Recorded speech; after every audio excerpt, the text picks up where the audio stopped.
नमस्कार। ग्रामीण महिला विद्यापीठ एकलव्य चैनल पर आपका स्वागत है। कक्षा 12th विषय समाजशास्त्र पार्ट 3 टॉपिक है हमारा महिलाओं के उत्थान के लिए किए गए प्रयास। यह हमारा वीडियो है। इसको 2 भागों में डिवाइड किया है। औपचारिक समानता संवैधानिक गारंटी और दूसरा है महिला कल्याण की नीतियाँ। महिला उत्थान के प्रयास में औपचारिकता को भी समानता को भी 2 भागों में डिवाइड किया है। सामाजिक लिंग असमानता और राज्य द्वारा प्रतिनिधित समाज कल्याण। इसको मैं आपको वर्णनात्मक रूप से बताऊंगी। भारतीय संविधान सामाजिक लिंग समानता का वादा करता है। हमारा जो संविधान है वो किसका वादा करता है? सामाजिक लिंग समानता का वादा करता है कि लड़का और लड़की हर कार्य में हमारे यहाँ पर कैसे हैं? समान हैं। संविधान का अनुच्छेद 14 कानून की दृष्टि से सभी को समानता प्रदान करता है, तो अनुच्छेद 15 किसी तरह के भेदभाव को वर्जित करता है। 14 तो हमें क्या कराता है? समानता प्रदान करवाता है और 15 भेदभाव को दूर करता है। हम किसी भी जात से भेदभावपूर्ण व्यवहार नहीं कर सकते। इसी प्रकार उत्तराधिकार अधिनियम महिलाओं को अपने पिता की संपत्ति में बराबर का अधिकार हिस्सा है। यह भी अनुच्छेद 14 और 15 में दे रखा है। तो हमारे संविधान में ऐसा नहीं है कि पिता के घर पे लड़की का ही अधिकार है, वो संपत्ति में लड़की का भी उतना ही अधिकार है जितना कि बेटे का है। दूसरा है हमारा राज्य द्वारा प्रायोजित समाज कल्याण। भारत सरकार ने 1953 में महिला कल्याण और वंचित समूहों के विकास के लिए केंद्रीय समाज कल्याण बोर्ड की स्थापना की थी। इस बोर्ड ने अनेक संगठनों का विकास किया और उन्हें बढ़ावा दिया, जिससे समाज और राजनीतिक महिला कार्यकर्ताओं का क्या हुआ बेटा? उदय हुआ। इसके बाद में हमारा जो दूसरा टॉपिक था महिला कल्याण की नीतियाँ। महिला कल्याण की नीतियाँ। महिला कल्याण की नीतियाँ अंतर्राष्ट्रीय स्तर पर महिलाओं की दशा को लेकर बढ़ती चिंता और जागरूकता की दृष्टि से रखकर भारत सरकार ने महिला कल्याण के लिए प्रभावशाली नीतियाँ अपनाई है और विशेष अध्ययनों का प्रोत्साहन किया है कि महिलाओं को हर तरह का क्या दिया जाए? अध्ययन दिया जाए। इस दिशा में उसका सबसे बड़ा उल्लेखनीय सदन था 1971 में महिलाओं की स्थिति की समिति का गठन किया था। कब किया था? 1971 में। 1993 में 73वें व 74वें संविधान संशोधन के माध्यम से ऐसा भी कहा गया कि पंचायती राज संस्थाओं में महिलाओं को कितना प्रतिशत आरक्षण है? 33% आरक्षण है। यहाँ से भी क्वेश्चन आता है कि कौन से संविधान के तहत या कौन से संविधान संशोधन के तहत महिलाओं को 33% आरक्षण दिया था? तो कौन से के तहत? 73वें 74वें संविधान संशोधन के कारण। प्रक्रिया में उनकी सहभागिता भी वृद्धि की दिशा में एक क्रांतिकारी कदम सामने आया है। ये हमारा था महिलाओं के प्रयास किए गए थे। जो नेक्स्ट जो हमारा क्वेश्चन है धार्मिक अल्पसंख्यकों का संरक्षण। इस वाले बिंदु में से लघु और निबंध का क्वेश्चन बनता है। अति का क्वेश्चन इस टॉपिक में से मुश्किल बोर्ड में बैठता है। तो धार्मिक अल्पसंख्यक क्या है? भारतीय राष्ट्रवाद समव्यवस्थात्मक लोकतंत्रात्मक भावनाओं का संरक्षण है। ये समावेशन इसलिए है क्योंकि इसकी विविधता और बहुलता मान्यता दी गई है। किसको? इसकी विविधता को और इसकी बहुलता को क्या दी है? मान्यता दी है। अल्पसंख्यक शब्द का समाजशास्त्रीय भाव है अल्पसंख्यक वर्ग को सदस्यों का एक सामूहिक मध्य निर्मित होना है, अर्थात उनमें अपने समूह के प्रति एकात्मकता एकजुटता उससे संबंधित होने पर प्रबल भाव दिया गया है। अब आता है इसका अर्थ। अल्पसंख्यक की अवधारणा क्या है? क्या चाहता है अल्पसंख्यक? किसी राष्ट्र में रहने वाले समुदायों को जो राष्ट्र संख्या में कम हो, सामाजिक रूप से, राजनीतिक रूप से, आर्थिक रूप से जो कमजोर हो, जिनकी प्रजाति धर्म भाषा आदि बहुसंख्यक अलग होते हुए भी राष्ट्र के निर्माण के विकास एकता संस्कृति परंपरा राष्ट्रीय भाषा को बनाए रखने में अपना महत्वपूर्ण योगदान देता हो, वह अल्पसंख्यक कहलाता है। मतलब वो संख्या की दृष्टि से कैसा हो? कम हो। अर्थ है इसका। यहाँ से भी अति का क्वेश्चन बनता है। अल्प प्लस संख्यक दो शब्दों से मिलकर बना है, अल्पसंख्यक बना है। अल्प का अर्थ होता है कम और संख्यक का मतलब होता है संख्या, मतलब कम संख्या, अर्थात जिसकी संख्या कम हो वो अल्पसंख्यक, परंतु जनसंख्या अनुपात कितना कम हो इसकी कोई परिभाषा हम लोग नहीं दे रहे हैं। 2011 की जनगणना के अनुसार मुस्लिम धार्मिक अल्पसंख्यकों की संख्या 17.22 करोड़ थी, यानी कि 14.2%। ईसाइयों की संख्या 2.78 करोड़ थी, यानी 2.37%। 84 लाख पर 0.67%।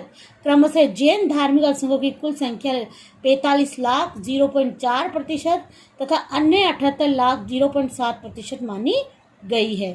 धार्मिक अल्पसंख्यकों का संरक्षण क्या है? धार्मिक अल्पसंख्यकों के संरक्षण के लिए संविधान में भिन्न भिन्न अनुच्छेदों में प्रावधान लिए गए हैं।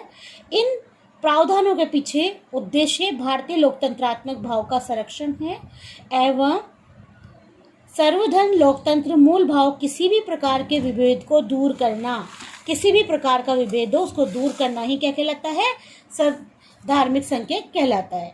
अल्पसंख्यकों के लिए क्या क्या उपलब्ध करवाए गए? उपबंध है भारतीय संविधान के भाग 11 में 111 के अनुच्छेद में 29 और अनुच्छेद 30 के अंदर अल्पसंख्यक वर्गों के लिए विशेष प्रावधान किए गए हैं।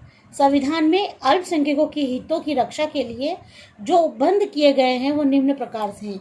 क्या क्या किए गए? धार्मिक रूप से उन्हें स्वतंत्रता दी जानी चाहिए, भाषा संस्कृति संबंधी उनको अधिकार दिया जाना चाहिए, इच्छा के अनुसार वो शिक्षा प्राप्त कर सके इसका अधिकार दिया जाना चाहिए, शिक्षा संस्थाओं के संबंध में न राज्य विभेद है इसका अधिकार देना चाहिए। दूसरा है राष्ट्रीय अल्पसंख्यक के आयोग क्या है? यहाँ से लघु का 3 नंबर का क्वेश्चन बनता है। राष्ट्रीय अल्पसंख्यक आयोग क्या है? देश के सामाजिक एवं आर्थिक विकास में अल्पसंख्यक समुदाय की महत्वपूर्ण भूमिका रही है। सरकार ने इन समुदायों को सामाजिक आर्थिक उत्थान के लिए समय समय पर विभिन्न कार्यक्रम एवं योजनाओं से जोड़ा है। अल्पसंख्यक आयोग ने अधिनियम 1982 के सफल कार्य अनुसार सरकार ने मई 1993 में एक अल्पसंख्यक आयोग का गठन किया। प्रश्न यहाँ से आएगा, अल्पसंख्यक आयोग का गठन कब हुआ था? 1993 में अल्पसंख्यक आयोग का गठन हुआ था। आयोग के कार्य क्या है? मुख्य संघ व राज्य के अधीन अल्पसंख्यकों को उन्नति के लिए विकास करना और उनका मूल्यांकन करना। यहाँ से भी आता है कि आयोग के कार्य बताइए कौन कौन से हैं। तो संघ और राज्य के अधीन अल्पसंख्यक जितने भी उन्नति के कार्य उनका विकास करना और उनका मूल्यांकन करना।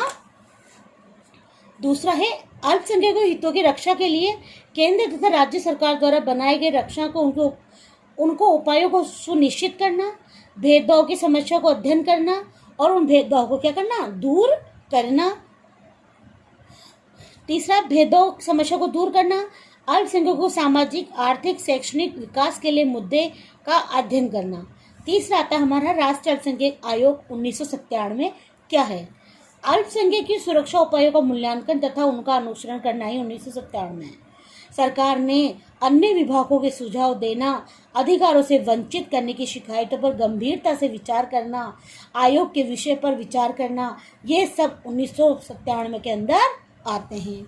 चौथा है अल्पसंख्यक कल्याण के प्रधानमंत्री 15 सूत्रीय कार्यक्रम क्या क्या थे? यहाँ से भी लघु का क्वेश्चन बनता है 15 सूत्रीय कार्यक्रम से। अल्पसंख्यक समुदाय की शिक्षा, रोजगार, आर्थिक गतिविधियों में बराबर की हिस्सेदारी तथा उनका उत्थान सुनिश्चित करने के लिए जून 2006 में अल्पसंख्यकों के कल्याण के लिए प्रधानमंत्री ने 15 सूत्रीय कार्यक्रम चलाए थे। कब चलाए थे? क्वेश्चन यहाँ से भी आता है। 2006 में 15 सूत्रीय कार्यक्रम चलाए गए थे। मुख्य उद्देश्य क्या था? शिक्षा को बढ़ावा देना, स्वरोजगार को ऋण सहायता बढ़ावा देना, मतलब ब्याज दर देना, लोन देना, बुनियादी सुविधाओं के लिए विकास करना, योजनाएं तैयार करना, भागीदारी सुनिश्चित करना और जीवन स्तर में क्या करना? सुधार करना। मोस्ट इम्पोर्टेंट अगला हमारा टॉपिक आता है सच्चा समिति क्या है। यहाँ से तो 100% क्वेश्चन आता है, ये चाहे लघु का हो चाहे निबंध का क्वेश्चन बनता है, तो ये मोस्ट इम्पोर्टेंट, इसको कर लेना। 9 मार्च 2005 को दिल्ली उच्च न्यायालय के पूर्व न्यायाधीश राजेंद्र सच्चर की अध्यक्षता में 7 सदस्यीय समिति का गठन किया गया। पहली लाइन से ही क्वेश्चन बनता है कि सच्चर समिति का कौन थे, न्यायाधीश कौन थे, राजेंद्र सच्चर। कब किया था? 9 मार्च 2005 को।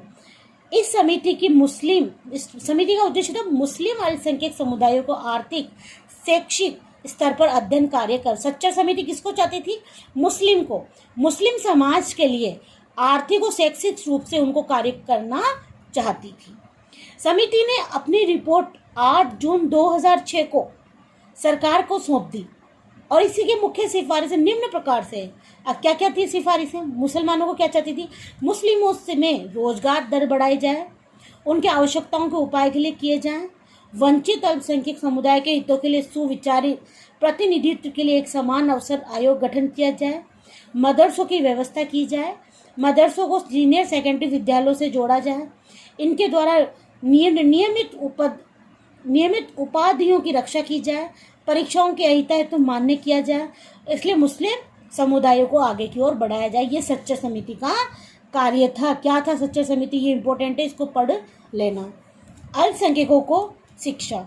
राष्ट्रीय शिक्षा नीति 1986 समानता में सामाजिक न्याय के हित में शैक्षणिक रूप से पिछड़े अल्पसंख्यकों को शिक्षा पर बल दिया है। किस पर बल दिया है? शिक्षा पर। तो ये हमारा जो टॉपिक था सच्चर समिति वाला, अल्पसंख्यक वाला, धार्मिक अल्पसंख्यक वाला, ये टॉपिक हमारा खत्म। नेक्स्ट हमारा तीसरा जो क्वेश्चन है ये वेरी इंपॉर्टेंट, मोस्ट इम्पोर्टेंट है ये। इसको भी एक पढ़ना, निशक्तजनों विशेष योग्य जनों की देखभाल। निशक्तजन कैसे होते हैं? जो दूसरों के सहारे होते हैं। निशक्तजनों की अन्यथा सक्षम विशेष योग्य जन भी कहा जाता है इन्हें। अन्यथा सक्षम लोग केवल इसलिए अक्षम नहीं होते कि वे शारीरिक रूप से, मानसिक रूप से बंधित होते हैं। मतलब इनमें या तो शारीरिक रूप से कमी होती है या इनमें मानसिक रूप से कमी होती है। लेकिन इसीलिए भी अक्षय होते हैं कि समाज कुछ रीति कैसे बना है, उनकी आवश्यकताओं को पूर्ण नहीं करता है। निशक्तजन के लक्षण कैसे? निशक्तता को एक जैविक कमजोरी माना गया है। ऐसे व्यक्ति को हमेशा पीड़ित व्यक्ति के रूप में देखा जाता है।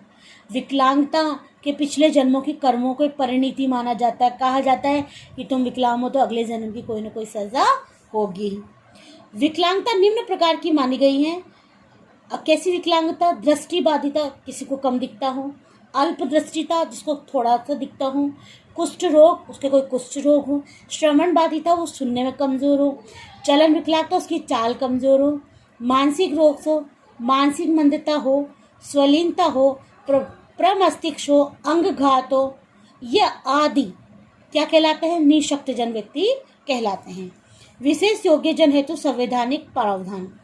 अनुच्छेद 41 के अनुसार राज्य अपनी आर्थिक सामर्थ्य और विकास की सीमाओं के भीतर काम पाने की, शिक्षा पाने के लिए बेकारी, बुढ़ापा, बीमारी, निशक्तता तथा अन्य अनुभवभावक मामलों के लोक सहायता के लिए अधिकारों को प्राप्त करता है। दूसरा है भारतीय पुनर्वास परिषद अधिनियम 1992। भारतीय पुनर्वास परिषद अधिनियम विकलांगता के विभिन्न पहलुओं, विकलांगजनों की कल्याण, सशक्तिकरण के केंद्र में सरकार रहकर क्रियान्वित करना, उनकी देखभाल करना, उनको शिक्षा को प्रोत्साहित करना। तीसरा टॉपिक है विकलांगता अधिनियम 1993 में क्या है? एशिया और प्रशांत क्षेत्र हेतु आर्थिक समाज आयोग द्वारा 5 दिसंबर 1992 में बीजिंग में आयोजित विकलांग जनों को एशियाई प्रशांत दशक 1993 से लेकर 2002 शुरू करके उन्हें बैठक अंगीकृत किया गया और प्रशांत क्षेत्र में विकलांगता को पूर्ण सहभागिता समानता के संबंधित उद्घोषणा की गई, जिसके अंदर केंद्रीय सरकार ने विकलांगजन 1995 में अधिनियम पारित किया गया। चौथा इंपॉर्टेंट पॉइंट है ऑटिज्म, प्रमस्तिष्क अंगघात, मानसिक मंदता और बहुविकलांगता इत्यादि में ग्रस्त व्यक्तियों के लिए कल्याण और राष्ट्रीय न्याय। राष्ट्रीय न्यास ने 1999 के एक अधिनियम द्वारा गठित एक सर्वाधिक निकाय है। राष्ट्रीय न्यास के उद्देश्य प्राप्ति करता है। ये क्या है? इसका ही पॉइंट है पांचवा राष्ट्रीय नीति 26 विकलांगजनों के अधिकारों के संयुक्त राष्ट्र कन्वेंशन 26 को एशिया प्रशांत क्षेत्र विकलांगजनों हेतु अधिकार सरकार करने संबंधित कार्य नीति की यह विश्वास दिलाया कि निशक्तिजन देश की बहुमूल्य संसाधन है और यदि उन्हें समान अवसर और प्रभावी पुनर्वास उपलब्ध हो तो उनमें अधिकार व्यक्ति बेहतर गुणवत्ता वाली जिंदगी जी सकता है। विकलांगता रोकथाम के पुनर्वास उपाय क्या क्या किए गए हैं? विकलांग रोकथाम पुनर्वास उपाय में शारीरिक पुनर्वास हो, उसका शीघ्र शारीरिक कमियों को पता चलना हो, परामर्श एवं चिकित्सा पुनर्वास सहायता वित्तीय हो, विकलांगजनों की शिक्षा हो, विकलांगजनों के आर्थिक पुनर्वास, सरकारी प्रतिष्ठानों में नियोजन हो, स्वरोजगार, बाधा मुक्त परिवेश हो, सामाजिक सुरक्षा हो। ये इनके विकलांगता पुनर्वास के उपाय हैं। जागरूकता विकास तथा प्रचार योजना, जागरूकता विकास एवं प्रचार योजना सितंबर 2014 में चलाई गई थी तथा वित्तीय वर्ष 2014-15 से आगे के लिए प्रचलित मानी गई है। इस योजना के बेहतर और कारगर परिणामों हेतु कार्यान्वयन अध्यापक आधार के लिए सरल बनाने के लिए कार्य क्षेत्र के लिए उद्देश्य प्राप्त पात्रता आदि को बढ़ाने हेतु वित्तीय वर्ष में 2015-16 को संशोधित किया गया।